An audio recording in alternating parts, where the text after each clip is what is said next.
बोलिए साधो सत साहेब, बंदी छोड़ महाराज की जय। सतगुरुदेव बंदी छोड़।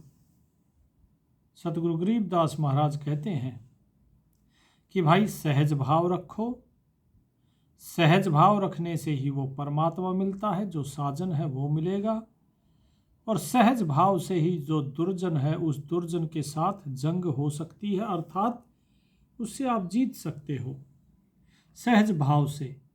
क्योंकि जब मन में सहज भाव रहता है तो जीव किसी के साथ उलझता नहीं है। वो ये देखता है मेरा लाभ किस में है, मेरी हानि किस में है। वो उसी प्रकार का व्यवहार करता है और आगे बढ़ जाता है। तो जिसके अंदर सहज भाव है केवल वही ये सब कर पाएगा। लेकिन जिसके अंदर सहज भाव नहीं है, जैसे ही दुर्जन व्यक्ति उसे गाली गलौज करेगा तो वो भी पलट कर गाली देगा, वो पलट कर क्रोध करेगा। तो यही यहाँ पर साहिब समझा रहे हैं कि भाई सहजे दुर्जन जंग और सहजे महल मिलाप है। जब सहज भाव होगा, वास्तव में सहज भाव क्या, कि जब आपके मन में हलचल होनी बंद हो जाए, जब आपके मन में ईर्ष्या तृष्णा ये सारी चीज़ें जो हैं इनसे जब आप परे होना शुरू हो जाओ, तब समझो कि सहज भाव आपके हृदय में उत्पन्न हुआ है। साहिब कहते हैं कि भाई जब ये सहज भाव आएगा तो ही उस महल में साहिब से मिलाप होगा और तभी आपके ऊपर सहजे बरसे रंग, उस साहिब का रंग बरसना शुरू होगा। साहिब फिर क्या कहते हैं, सहजे हंसा उड़ते हैं सहजे करे मुकाम, सुख सागर सतलोक में सहजे ही विश्राम, ग्रीब सहजे नौका चलत है सहज बंधे बर्दवान, सहज चप्पू चितलाइए सहजे ही परवान। कि भाई सहज भाव से ही नौका चलती है। नाव जब चलती है तो कैसे चलती है, क्या ऐसे तो नहीं होता ना कि एकदम से तेज हो गई फिर धीमी हो गई। वो जल में चल रही है, वो अपने बहाव के साथ धीरे धीरे चलती रहती है, उसमें झटके नहीं लगते, हिचकोले नहीं खाती वो। साहिब कहते हैं सहज बंधे वृद्धवान। ठीक इसी प्रकार आपकी जो नाम चले, नाम जो चल रहा है उस नाम की नौका चलेगी और उस नाम की नौका पर जो बर्दवान यानी कि जो बंधा होता है ऊपर कपड़ा, उस कपड़े को कहा जाता है बर्दवान, कि वो भी सहज भाव से ही बंधा होता है, वो हवा के हिसाब से अपना चलता रहता है। साहिब कहते इसी प्रकार आप भी परमात्मा के आदेशानुसार सहज भाव से चलते रहिए। क्योंकि आपके हाथ में तो कुछ है नहीं, न तो इस संसार में आप कोई बदलाव कर सकते हो। आपका खुद का स्वप्न आपके हिसाब से नहीं चलता है, तो ये संसार भी आपके हिसाब से नहीं चलेगा। तो जिसके हिसाब से इसे चलना है उसे वैसे ही चलने दो। साहिब कहते हैं कि सहज चप्पू चित लाइए सहजे ही परवान, कि जो चप्पू है, वो चप्पू भी नाव चलाने के लिए जो चप्पू का प्रयोग किया जाता है, कि वो भी सहज भाव से, किसका चप्पू, चित्त का चप्पू, नाम की नौका, सहज भाव का आपका बर्दवान और चित्त का चप्पू, और उसको खेने वाला कौन, सतगुरु। तो सहज भाव से ही साहिब कहते सहजे ही परवान, तो आप उस परवान पद को प्राप्त कर लोगे उस सहज भाव से ही। फिर क्या कहा, सहज शिला जहाँ जगमगे सहजे बरसे नूर, मल्ल अखाड़ा महल में कछे अप्सराहूर, ग्रीबताल मृदंग उपंग धुने तंबूरे सुरबंध, बजे सारंगी सुन मैं सुरपति साधु इंद। ध्यान से समझिएगा, आप बात जो है यहाँ नहीं समझी तो बिगड़ जाएगी बात, क्योंकि यहाँ पे कुछ चीज़ें साहिब ने थोड़ा अटपटी बताई हैं। तो साहिब क्या कहते हैं कि भाई जब सहज भाव मन में रखोगे तो क्या कहते हैं, सहज शिला जहाँ जगमगे सहजे बरसे नूर, कि जब जो शिला होती है यहाँ पे संसार में वो किस प्रकार की होती हैं, ऊंची ऊंची चोटियाँ होती हैं, पर्वत होते हैं, उनके ऊपर बर्फ गिरती है तो सूर्य की रोशनी में वे चमकती हैं। जो चमक जो है उस चमक से आँखों के ऊपर भी रोशनी पर भी असर पड़ता है। इसीलिए जो लोग वहाँ पर रहते हैं वो एक काला चश्मा लगा कर रखते हैं। साहिब कहते हैं सहज शिला जहाँ जगमगे, कि जहाँ पर जो शिला है वो सहजता से ही जगमगा रही है, उसे किसी सूर्य के प्रकाश की जरूरत नहीं है। सहजे बरसे नूर, स्वयं का ही नूर वहाँ पर सहज भाव से बरस रहा है, चाहे उस परमात्मा का नूर कह लीजिए चाहे आत्मा का नूर कह लीजिए, वो बरसता है। तो साहिब कहते हैं कि भाई जो कही जाती है स्फटिक शिला, बोला वहाँ पर वो जगमगा रही है। ये सब वास्तव में साहिब उदाहरण दे रहे हैं, क्या समझाने के लिए, कि वहाँ पर सब कुछ क्या है, नूर रूपी है और वो नूर ही बरस रहा है। मल्ल अखाड़ा महल में अब बात आती है, जो आप जब ऊपर चढ़ते हो तो ये सारी चीज़ें बताते हैं कि ये नूर आता है। अभी बात भक्त की नहीं हो रही, यहाँ बात हो रही है योगी की, कि जब योगी चलता है तब ये चीज़ें होती है। जो भक्त होता है, भक्त के सामने कोई नहीं आता है। जो भक्त परमात्मा का नाम सुमरण कर रहा है उसके सामने तो किसी के आने की हिम्मत ही नहीं।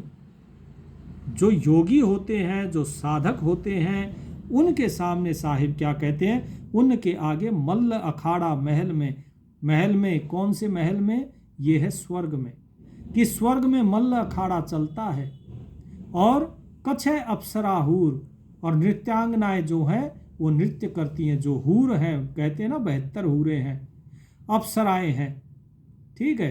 तो ये सभी वहाँ पर नृत्य करती हैं। और क्या बताया स्वर्ग में, और क्या दिखता है, कि ताल मृदंग उपंग धुने तंबूरे सुरबंध, कि जितने देवता हैं वे क्या करते हैं, ताल मृदंग ये सारी अच्छी अच्छी धुनें वाले जो वाद्य यंत्र हैं, बोले वे बजाते हैं। तंबूरे सुरबंध, तंबूरों के इकतारों की आवाज़, ध्वनियाँ वो गूंज रही हैं। बजय सारंगी सुन्नमय, और क्या है कि सारंगी बज रही है। सुरपति, सुरपति कौन है, जो देवताओं का राजा, साधु इंद्र, जो इंद्र है वो इंद्र और अनेकों साधु वहाँ पर बैठे हुए हैं। साहिब कहते हैं जितने साधक हैं ना, ये वहाँ जाकर फंस जाते हैं, ये सब वहाँ जाकर फंस जाते हैं।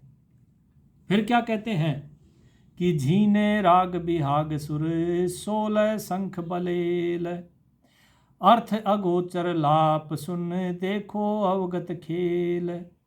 कहते हैं कि भाई इन झीने रागों में, इनके सुर में, विहाग में, इनके अंदर आप फंस गए, इनमें फंस गए। साहिब कहते हैं जो वो परमात्मा का जो सतलोक है वो कहाँ है, बोले वो ये स्वर्ग नहीं है, तो कहाँ है, कि 16 शंख बलेल, और तो 16 शंख कोश पर है। वो जो साहिब का जो धाम है वो 16 शंख कोश पर है। इतनी आसानी से, इतनी जल्दी नहीं मिलता है। साहिब कहते हैं जब जीव ध्यान लगाता है, जब जीव साधना करता है, तो उसको ये सारी चीज़ें, ये स्वर्ग वगैरह इस प्रकार से, बोले ये सब छलने के लिए आते हैं, क्योंकि सारी उम्र जीव ने इस संसार में सिर्फ इन्हीं चीज़ों के भोग में तो निकाल दी, इन्हीं के पीछे भागते भागते सारा हमारा जीवन निकल जाता है। तो हमारे मन को बहलाने के लिए वही चीज़ दिखाई जाएगी, सुंदर अप्सराएं दिखाई जाएंगी, धन दिखाया जाएगा, कि भाई देखो स्फटिक शिला है, देखो कैसे जगमगा रही है, देखो कैसा यहाँ पे नूर बरस रहा है। क्योंकि इस संसार में हमने यही सुना है कि भाई परमात्मा नूर रूपी है, ऐसा है वैसा है, जो हमने सुना वही चीज़ दिखती है। मन आपको वैसा ही दिखाएगा। ताल मृदंग उपंग धुन तंबूरे सुरबंद। साहिब कहते हैं कि ताल मृदंग जो, क्योंकि यहाँ पे हम क्या करते हैं, यहाँ पर हम भजन आरती कीर्तन कुछ भी करें तो उसमें यही ढोल ढपली यही सब तो बजाते हैं। तो साहिब कहते हैं जिसमें आपको आनंद आता है ना बजाने में, वही चीज़ ये मन आपको दिखाता है। इसीलिए साहिब ने कहा ज़्यादा छटपटाओ मत, ज़्यादा भागदौड़ मत करो।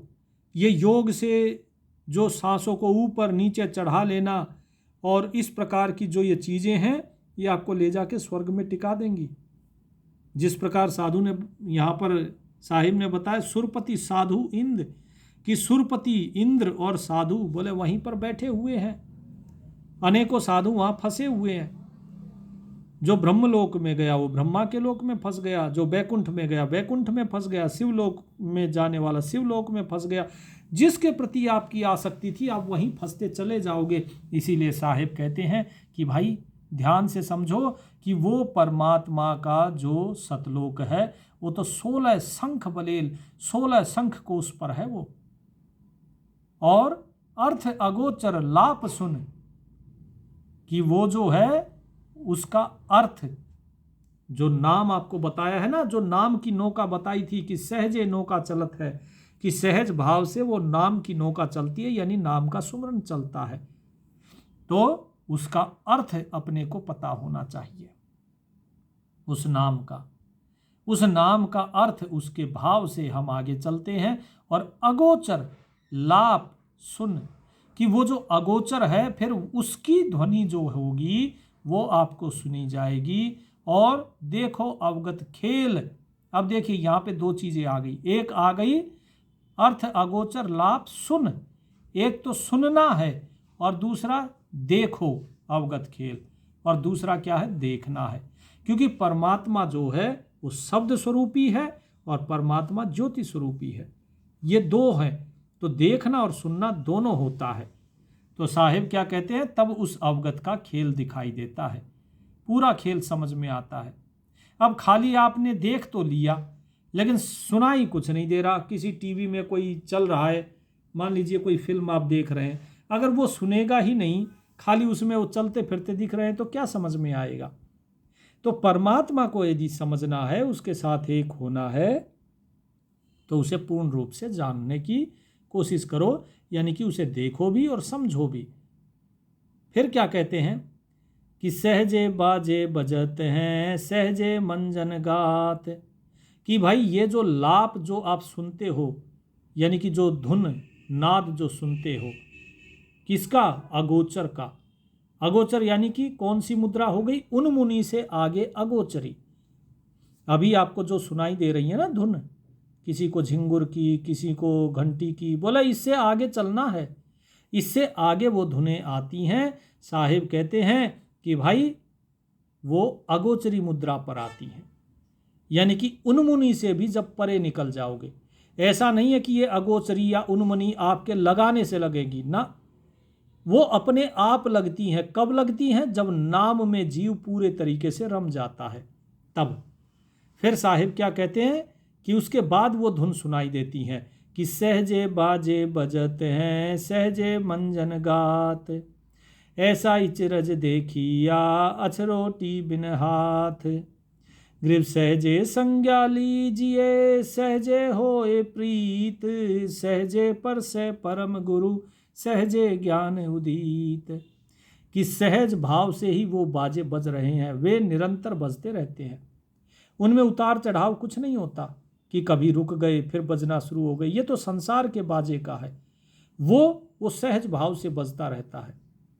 और सहज भाव से ही आपका जो गात वो निर्मल हो जाता है।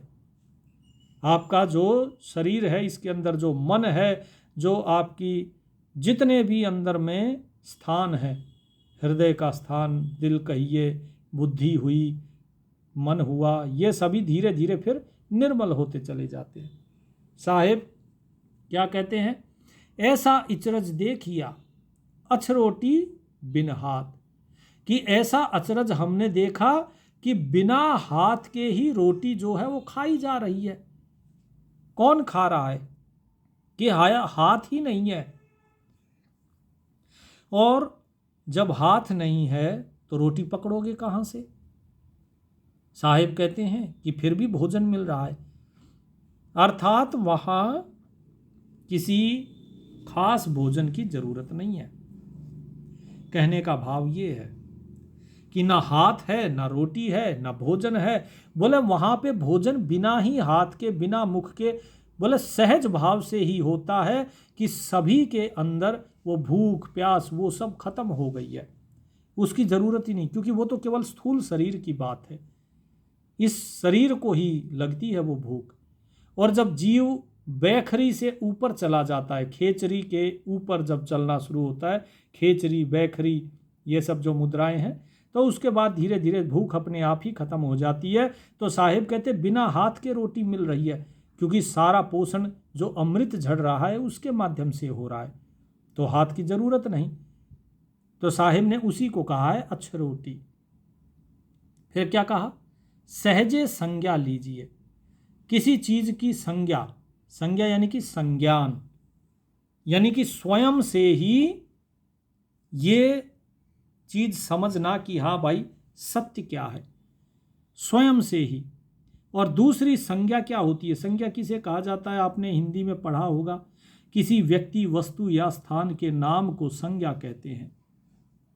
तो साहिब कहते हैं कि संज्ञान लो उस परमात्मा का सहज भाव से, यानी कि सहज भाव से उसे जानो, और सहजे होए प्रीत, और सहज भाव से ही फिर उसमें प्रीत होती चली जाएगी। और जब सहज भाव से प्रीत होगी तब क्या कहा कि सहजे पर से परम गुरु सहजे ज्ञान उदित, तब सहज भाव से ही आप उस परम गुरु को, उस सतगुरु को परस जाओगे। परसना यानी कि उसके साथ एक होना। दो चीज होती हैं, एक परखना और एक होता है परसना। तो परसे यानी कि उसके साथ एक होना, ठीक है जी। और सहजे ज्ञान उदित, और तब सहज भाव से ही आपके अंदर ज्ञान का उदय होगा। तो साहिब ने यहाँ पे ये सारा भेद बताया है। अब हम कई बार जैसे समझाते हैं, एक भगत जी ने कहा नहीं जी, जो कबीर साहिब जी थे उनका कोई बेटा बेटी नहीं, उनका कोई शरीर नहीं था, उनका तो तेज पुंज का शरीर था, और जो है तेज पुंज का शरीर था तो पत्नी बेटा बेटी ये सब तो हो ही नहीं सकते। साधो भाई एक चीज हम बिल्कुल आपको स्पष्ट कर देते हैं, बिल्कुल। पहली चीज तो इन कहानी और किंवदंतियों से आपको कोई भी कुछ भी चीज हासिल नहीं होने वाली, कोई मुक्ति हासिल नहीं होने वाली, इसलिए इन कहानियों से दूर रहिए। दूसरी चीज, यदि हम किसी के प्रति हमारी बहुत श्रद्धा है तो हम उसे भगवान बनाने में कोई कसर नहीं छोड़ते हैं। जैसे आजकल बहुत से घूम रहे हैं ना, जो खुद को भगवान कहते हैं, और फिर उनके चेले भी कहना शुरू कर देते हैं हाँ जी यही भगवान है। कोई राम बन गया, कोई कृष्ण बन गया, कोई कबीर बन गया, कोई कुछ कोई कुछ। तो ये अंधविश्वास है, अंधभक्ति है।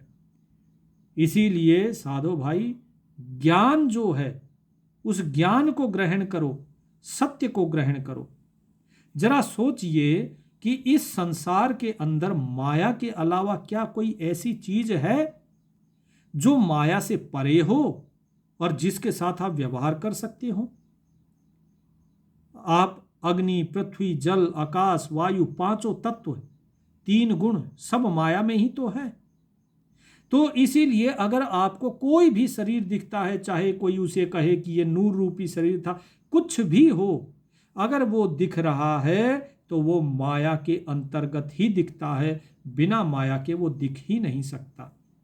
बिना माया के आप व्यवहार कर ही नहीं सकते।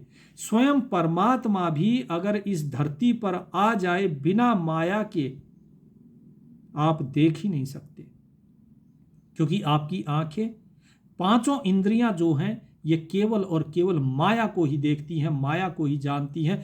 ये पांचों ज्ञानेंद्रियां माया का ही स्पर्श महसूस करती हैं। कोई ऐसी चीज नहीं है जो माया से परे हो और जिसका स्पर्श ये महसूस कर ले। माया से परे जो परमात्मा है, अगर इंद्रियां उसका स्पर्श महसूस कर लेती या उसको देख लेती तो फिर तो इन आंखों से ही उस परमात्मा का दीदार हो जाना चाहिए था, लेकिन नहीं होता। क्यों नहीं होता? क्योंकि जो जिस अवस्था में है उसको उसी अवस्था की ही चीज दिखाई देगी। सपने के अंदर बैठा हुआ शरीर कभी भी आपको नहीं जानता है। जो सोया हुआ व्यक्ति है, जो सपना देख रहा है, वो उसे कभी नहीं देख सकता, कभी नहीं जान सकता। दोनों स्थितियां कभी भी एक नहीं होती हैं। हमेशा एक ही होता है, दूसरा हो ही नहीं सकता। इसीलिए साधो भाई, अगर इस संसार में रहते हुए इन स्थूल इंद्रियों से यदि हम उस परम तत्व परमात्मा को अगर जान पाते, देख पाते, तो फिर कहीं मुक्ति की हमें जरूरत ही नहीं थी। वो परमात्मा आके हमारे सामने अवतरित हो जाता, बोले लो जी मैं आ गया, और हम दर्शन कर लेते। फिर किस लिए इतनी साधना, इतनी तपस्या की जरूरत है? वो परमात्मा स्वयं भी आएगा तो माया को अपने अधीन कर कर ही आएगा। इसीलिए साहिब ने वाणी में ये सारी बात कही है। लोग इस भेद को समझते नहीं, इसीलिए आज आपको बंदी छोड़ गरीबदास महाराज की वाणी का एक अंश दिखा देते हैं, जिससे लोगों को ये समझ में आ जाए कि हाँ भाई, हम किस प्रकार से इस धरती पे आते हैं। साहिब ने धर्मदास जी को ज्ञान दिया था, ये पारख के अंग का है। तो धर्मदास जी की वाणी से पहले हम आपको दिखा देते हैं कि पहले जब रामानंद जी को ज्ञान देते हैं सतगुरु कबीर साहिब, तो क्या कहते हैं, ध्यान से समझिएगा। ये साखी क्या है? ये साखी कहती है, ए स्वामी मैं सृष्टि में और सृष्टि हमारे तीर, कि मैं इस सृष्टि में हूँ और ये सृष्टि हमारे तीर, तीर अर्थात किनारे, यानी ये सृष्टि हमारे पास हमारी दासी के रूप में निवास करती है। दास गरीब अधर बसो अवगत पुरुष कबीर, और मैं इससे अलहदा रहता हूं अवगत पुरुष कबीर के रूप में। फिर आगे क्या कहते हैं साहिब? साहिब कहते हैं, पौमी धरने आकाश में मैं व्यापक सब ठोर, दास गरीब न दूसरा हम समतुल नहीं और, कि भाई हमारे समान और दूसरा कोई नहीं है, इस सारे धरती में, आकाश में मैं ही सब जगह व्यापक हूं। तो साहिब ने क्या कहा कि मैं हर जगह व्यापक हूं। अब लोग तो ये कह देते नहीं जी वो तो नराकार है, वो तो सतलोक में बैठा है।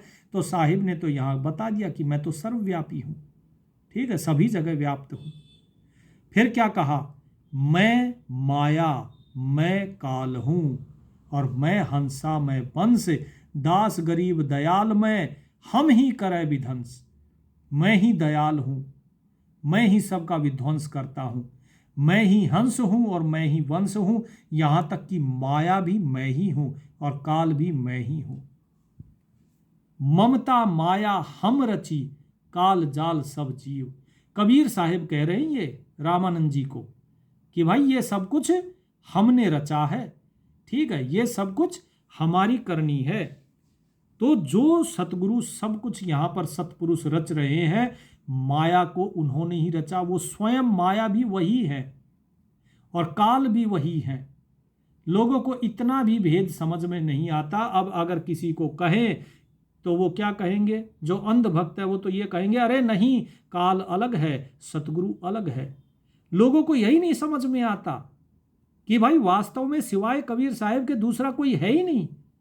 जब उन्होंने स्पष्ट कह दिया कि दास गरीब न दूसरा, हम समतुल नहीं और, हमारे समान हमारे समतुल्य कोई और है ही नहीं दूसरा। और जब कोई दूसरा है ही नहीं, तो फिर जो माया का शरीर धारण किया, वो माया का शरीर कौन था? वो माया का शरीर वो खुद ही थे। उसका नाश करने वाले काल भी वो खुद ही थे। वही शरीर जो उन्होंने यहाँ पर धारण किया, वो बच्चा भी बना, वो बड़ा भी हुआ, वो बूढ़ा भी हुआ। नहीं तो बताइए, आप अपने जो चित्र लगे हुए हैं उन चित्रों पे बूढ़ा क्यों दिखाते हैं कबीर साहिब को? क्यों उनकी दाढ़ी सफ़ेद और बाल सफ़ेद दिखाते हो? मूछें क्यों सफ़ेद दिखाते हो? तो साधो भाई, ये सारी चीज़ें अंधविश्वास अगर करोगे तो अंधविश्वासी व्यक्ति चाहे कितना ही कह ले कि मैं भक्त हूँ, वो कभी भक्त नहीं बन सकता, क्योंकि वो सत्य से परे है। वो वास्तव में सत्संग नहीं कर रहा, वो कुसंग कर रहा है। इसीलिए हम कहते हैं जितने भी ये अंध भक्त हैं, चाहे वो किसी के भी भक्त हो, अंध भक्त होने का मतलब है कि आपकी आंखों पर अब पट्टी बंध गई है, अब आप कोल्हू के बैल बन गए हो। अब जैसे ही बनिया जो तेली होता है, जैसे कोल्हू के बैल के आगे पट्टी बांध के उसे चलाता रहता है, वो कभी अपने घर नहीं पहुंचता। तो इसी प्रकार आप कभी भी अपने घर सतलोक नहीं पहुंचोगे। तो साधो भाई इसलिए भेद को जब तक जीव समझेगा नहीं तब तक बात बनेगी नहीं। फिर साहेब क्या कहते हैं सुनिए, अब उन्होंने क्यों लिया था, ये शरीर धारण क्यों किया उन्होंने, माया का शरीर उन्होंने क्यों धारण किया, इसलिए धारण किया, वे बेशक सत्य कबीर थे लेकिन फिर भी माया का शरीर क्यों धारण किया। लोग कह देते अरे भाई ये तो स्वयं जो है सतगुरु हैं इसीलिए ये पार हो गए। नहीं, उन्होंने माया का शरीर धारण किया और इसलिए किया ताकि दुनिया को ये दिखा सके कि देखो इस नश्वर शरीर के अंदर रहते हुए भी भक्ति करना संभव है, इस नश्वर शरीर के अंदर रहते हुए भी मुक्ति प्राप्त करना संभव है। साहिब क्या कहते हैं यहां पर देखिए, साहिब एक तरफ तो बताते हैं कि हम मौला सब मुल्क में मुल्क हमारे माही, कि हम सारे संसार के खुदा मौला बोले हम ही हैं, हम मौला हैं और सब मुल्कों में सभी देशों में बोले हम ही व्याप्त है और ये सारा संसार सारे मुल्क ये हमारे ऊपर अंदर है। और फिर दोबारा क्या कहा, दास गरीब दयाल हम दूसर कुछ ना है, कि हमसे दूसरा कोई है ही नहीं, तो दूसरा किसको ढूंढ रहे हो। साहेब कहते हैं फिर यहां पर देखिए कि दम खोजे देही तजय, दम खोजे देही तजय, श्वास श्वास गुंजार, दास गरीब समोयले उलट अपूठा तार। कि भाई जब दम अर्थात श्वास, कि इन श्वासों को खोजो, इन श्वासों को खोजने के बाद इस शरीर को इस देही को त्यागो। और कैसे खोजा जाएगा कि श्वास श्वास गुंजार, जब श्वास श्वास में परमात्मा के नाम का सुमरन होगा तब जाके इस दम को खोजा जाता है। तो साधो भाई ये शरीर उन्होंने धारण किया, अब इसे कोई माने या ना माने उससे हमें कोई फर्क नहीं पड़ता, लेकिन हमारा ये मानना है, हमारा ये अनुभव है। लोग चाहे कितना ही माथा पटक ले कि नहीं जी कबीर साहब तो ऐसे थे, हम नहीं मानते, क्योंकि भाई हम अनुभव किया है हमने उस चीज का। और इन्होंने सिर्फ वो कबीर साहब की एक वाणी है ना कि तू कहता कागज की लेखी, मैं कहता आखन की देखी, मैं कहता सुलझावन हारी, तू राख्या उलझाई रे, तेरा मेरा मनवा एक कैसे भाई रे। कि भाई तेरा और मेरा मन एक नहीं हो सकता। क्यों नहीं हो सकता? क्योंकि तुम कागजों की भी नहीं, किसी की सुनी सुनाई बात कर रहे हो और हम अपने अनुभव की, अपनी आंखों की देखी बता रहे हैं। तो इसीलिए साधो भाई इस भेद को समझो। जब साहिब ने यहां पर क्या बताया, हम पानी हम पवन हैं, हम हैं धरणी आकाश, दास गरीब पांच तत्व में हम ही शब्द निवास, की इस पांच तत्व में हम ही शब्द स्वरूपी जो हैं हम ही निवास कर रहे हैं। तो इस पांचों तत्व के शरीर में वो ही हैं, तो पंच तत्व के शरीर में वे क्यों नहीं आ सकते बताओ? क्या परमात्मा के लिए कोई चीज असंभव है? जब वो इस शरीर में आए तो इसीलिए आए कि भाई जब हम इस शरीर में आके और संसार को दिखाया कि देखो मैं एक साधारण जुलाहे के रूप में आया, मैं अपना काम भी कर रहा हूं, सुमरन भी कर रहा हूं, सारी जिम्मेदारियां निभा रहा हूं और भक्ति भी कर रहा हूं, और उसके बाद मुक्त होकर भी दिखाया। और क्या बताया, ध्यान से देखिए, हम मुक्ता हम बंध हैं, कि मुक्त भी हम ही हैं और बंधन में भी हम ही हैं। हम ख्याली खुशहाल, दास गरीब सब सृष्टि में हम रोवत बेहाल। कि भाई मुक्ति और बंधन दोनों में हम ही हैं। बताइए, साहिब ने स्पष्ट कर दिया। बंधन कब? यानी कि जब उन्होंने शरीर धारण किया और उस शरीर से जब परे हो गए। कैसे? कि दम खोजे देही तजय, श्वास श्वास गुंजार, तो बोले फिर हम ही मुक्त हैं। ये सारी चीजें कबीर साहिब ने यहां लोगों के सामने करके दिखाई।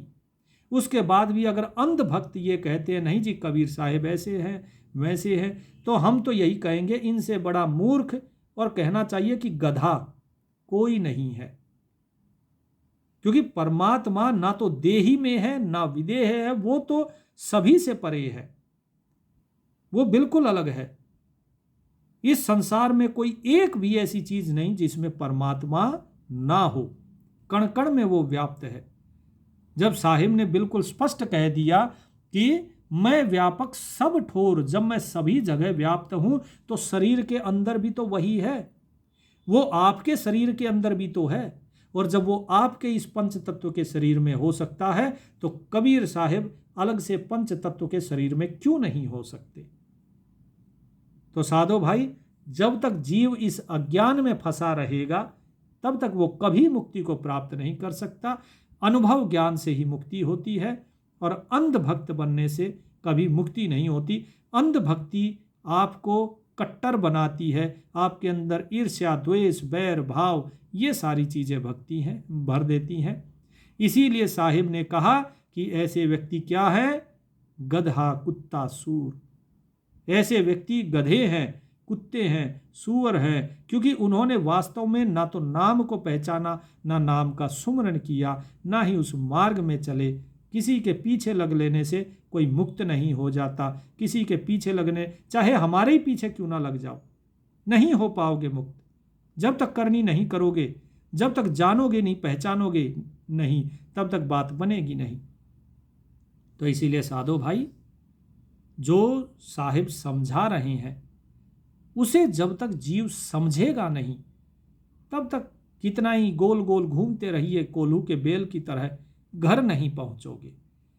उस बेड़ी को तोड़ो, जो आंखों के आगे पट्टी बंधी हुई है उसको तोड़ो और तोड़ के आगे बढ़ो, तब बात बनेगी। जब स्वयं का अनुभव करोगे तब बात बनेगी। बोलिए सतगुरुदेव की जय।